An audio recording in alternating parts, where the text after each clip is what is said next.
Might as well stick this in the front of the video. People are going to be so mad when they see the times around my track between the Beta 300 two-stroke, the best enduro bike ever, versus the Duke 390 Adventure, which is basically not supposed to be off-road because it's got cast rims. Oh, it's going to burn some people alive. I guess, but first, I'll meet you on the road. I got to go get some food. Well, I actually already ate while I'm recording this, but yeah, let's go get some food. Look at that giant cow. Demonetized. It's a chicken, kids. Anyways. Alright, look, I'm going to be real with you. I'm just going to start this video off like this. It's been 6-8 months since I've actually done a talking vlog. I did a race, and yeah, nobody fucking watched it, so whatever. Anyways, I bought a new bike. It's a KTM 390. I've been riding it around for about 2 months. And, well, I haven't put really many miles on it, but I've been riding it around. We'll just say that. And in this video, I wanted to talk about why the hell did I buy this over basically everything on the market. There's some key features here that are very interesting to me, and so far, it's been freaking great. It's exactly what I wanted. And, you know, coming from all the dual sports, you know, the DR650, DRZ400, you know, the KTMs, yada, yada, yada. Oh, man, this bike is just freaking... Okay, so it's an adventure bike, right? But it's a baby adventure bike. It's marketed at the budget person, if you will. And yes, it is budget. But it's not budget in terms of like Versus 300 or a Honda CB500X or a CRF 300L Rally. It's not budget like that. This bike was actually, I gotta be honest with you, this bike was actually off of my radar. And then my buddy Jeff Locks, he actually bought one too. My buddy Jeff Locks was like, hey man, look at this 390, what do you think? And I'm like, freaking made in India, piece of crap. F that. And then I started looking into it more, and I'm glad I did, because I bought one. I had test rode one first, and then I bought one.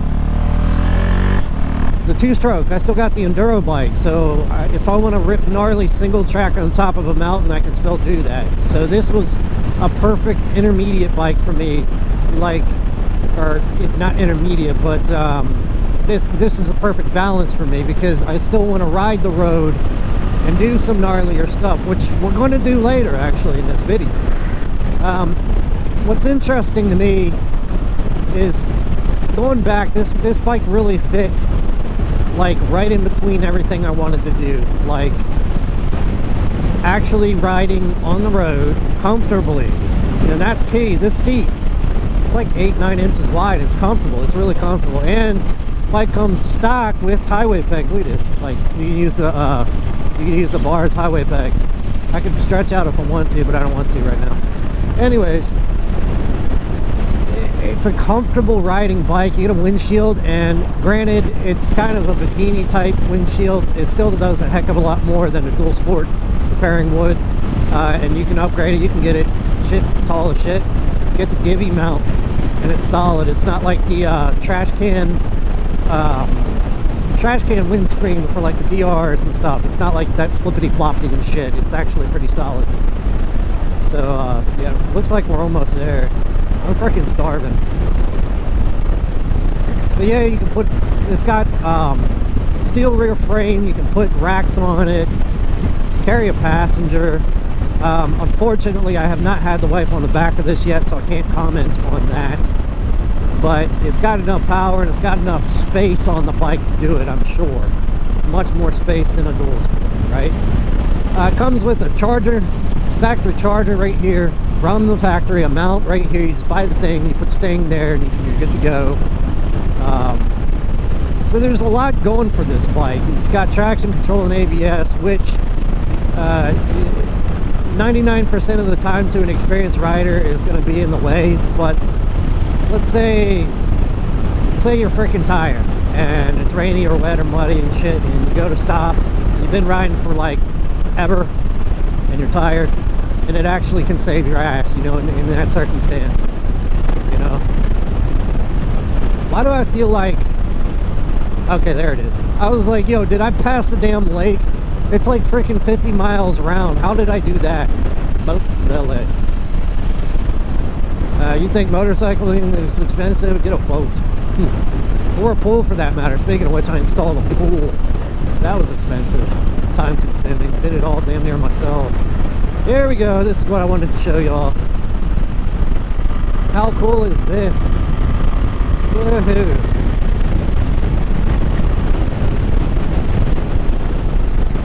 Beautiful. Just freaking amazing. Why don't we do this? Why don't you let me know in the comment section if you have any questions about the road manner of this bike. Just ask me, I'll let you know. I guess we're gonna go ahead and cut forward a little bit to where I get home and I get on my my track, and we're gonna rip this thing some off-road. So yeah, so I guess I'll all right, so the moment everybody's been waiting for with the 390 video here. Can this thing off-road? And today I propose a challenge.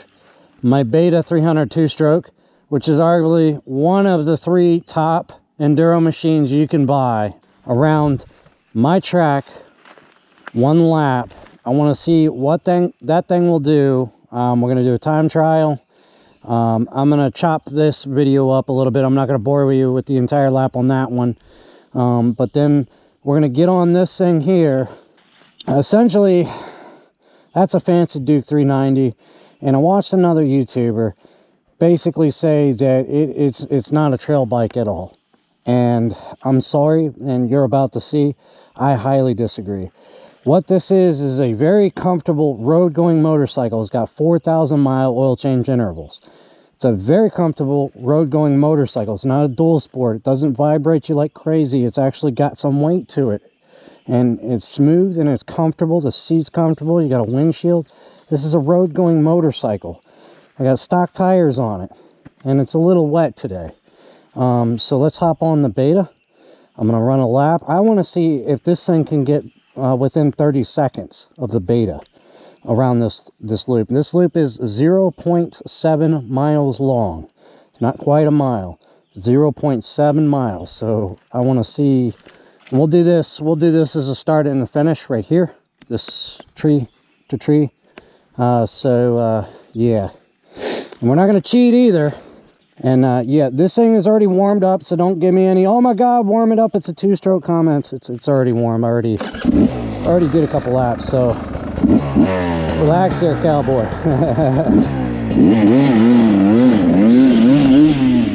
Alright, let's hit it. Again, we're not holding back.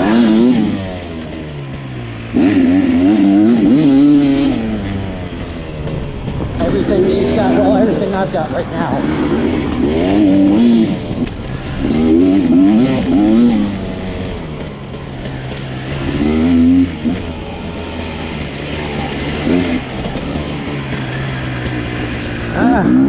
In time. Alright, again, that lap I just did on this thing,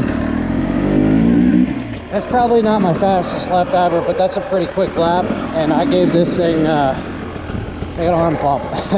So, I got arm pump on my Beta, gave the Beta 100% for what I got right now, being out of practice and stuff.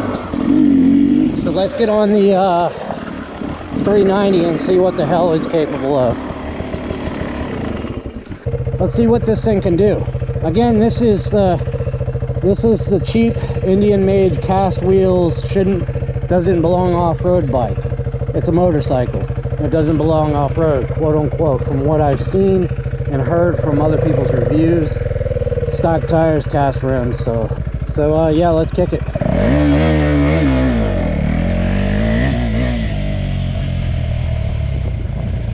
First gear is tall. It is tall. Maybe some gear changes. The stock tires are not happy with this wet conditions. But yeah, they're doing not bad. I mean, yeah, they're bad, but they're doing. That's the important thing. This track is muddy and rooty. Real rooted. I got stumps all over the place. Yeah, it's kicking out there. Reaching the limits of those tires. Real wet and nasty right here. Oh yeah, muddy roots, boom, right there. Crazy. Come on, let's get some traction up this hill. I want to be careful around the fence. Regular dirt bike, a dirt bike tire sort of, you know, it's not going to kick out on you randomly. You know what the crazy thing is? The direction changes on this thing are pretty good. It's light, it feels light. I mean, we're talking about a motorcycle, right? We're not talking about a dirt bike. We're talking about a motorcycle.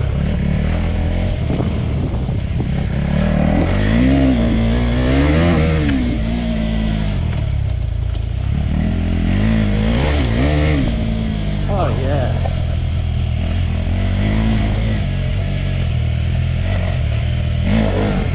Oh yes, let's go around one more time. Just for good measures. So there's front facing whatchamacallers, foot pegs, they're not slowing me down.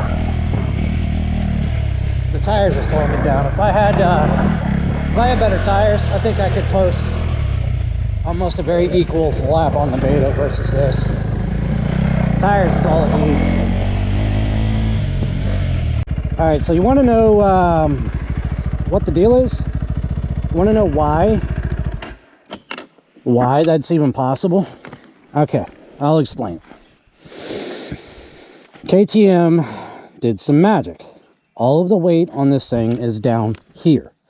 Okay, yes, it's got low ground clearance. I might attempt to hop my log hop that I normally hop on the beta. Maybe not yet. I don't know yet. Don't have a proper bash plate. But all of the weight of this bike is down here. If you get this thing sunk in mud, yes, you're going to feel the weight. Riding around this track, it feels lighter than a DRZ.